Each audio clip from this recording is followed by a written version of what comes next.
Hello दोस्तों, कैसे हो आप सभी। आशा करती हूँ आप सभी लोग अच्छे और स्वस्थ मस्त होंगे। दोस्तों, आज का टॉपिक है कि जब हमें अपने कर्मों का फल भोगना ही है तो आखिर हम भक्ति क्यों करें। हम भगवान पर विश्वास करना हमें क्यों अच्छा होता है। तो इस टॉपिक पर आज बात करते हैं।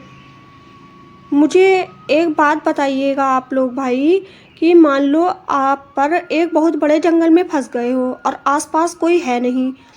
रात धीरे धीरे होने वाली है। अब आप किसे याद करोगे। और आप आस्तिक हो तब तो आप भगवान को याद करोगे ही।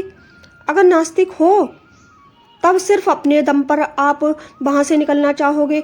लेकिन अगर आप नास्तिक हो तो उसमें आपका घाटा है, क्योंकि उस टाइम आपके मन में यह रहेगा कि आप अकेले हो वहाँ पर। लेकिन अगर आप आस्तिक हो तो आपको हमेशा यह लगेगा कि भगवान आपके साथ हैं। इससे आपका आत्मविश्वास भी बढ़ेगा और आप किसी भी मुसीबत से छूट सकते हो। शोध के अनुसार पता चला है कि आस्तिक लोग नास्तिक से ज़्यादा आत्मविश्वासी होते हैं। आस्तिक लोग नास्तिक से ज़्यादा आत्मविश्वास वाले होते हैं। जो भगवान को मानते हैं आस्तिक लोग, वो नास्तिक लोगों से ज़्यादा आत्मविश्वास वाले होते हैं। जो भगवान को मानते हैं उनमें आत्मविश्वास अधिक होता है। लेकिन भाई, जब भगवान पर विश्वास करना आपके लिए फ़ायदेमंद है कि आपके आत्मविश्वास को बढ़ाता है, आपको हमेशा यह लगता है कि कोई मेरे साथ है।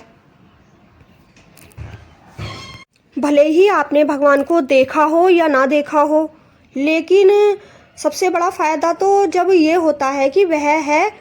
और अगर आप हिंदू धर्म में आस्था रखते हो तो आप देखोगे कि कोई आस्तिक सुबह भगवान की पूजा करने के लिए सूर्य नमस्कार करता है, जो एक योग है, और फिर वह घंटी बजाता है। अगर आप विज्ञान पढ़े हैं तो आपको घंटी का महत्व भी पता होगा। अगर नहीं पता है तो आप गूगल करके देख लीजिएगा। अगर अगरबत्ती जलाते हैं तो इससे आपका घर ही महकेगा।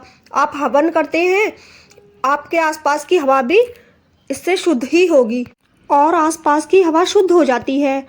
कहने का तात्पर्य यह है कि हमें भगवान में आस्था रखने का लाभ ही है, कोई हानि नहीं।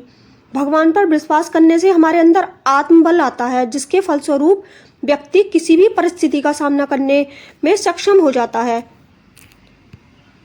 भगवान को हम दूसरा कारण ये भी है कि इसलिए याद करते हैं कि ताकि भगवान को हम पा सकें।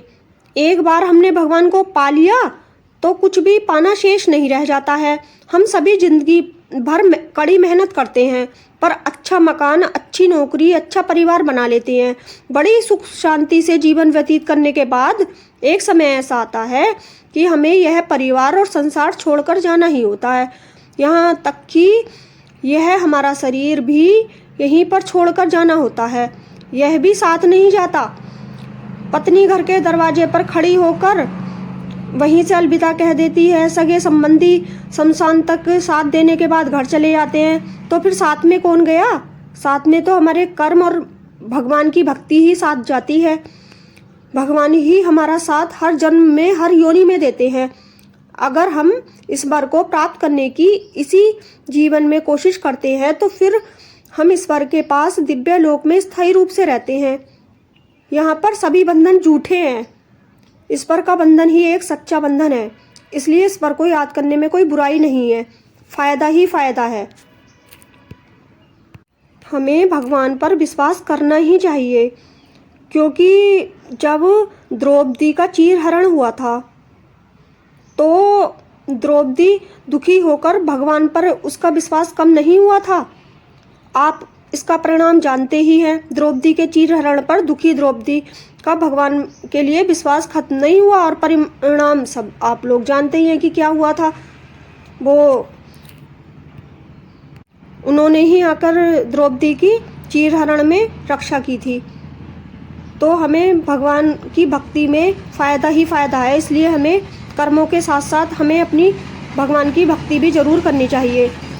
दोस्तों, आपको ये वीडियो कैसी लगी कृपया करके आप हमें कमेंट में बताएं। और अगर आप किस भगवान की भक्ति करते हैं ये भी कमेंट में बताएं।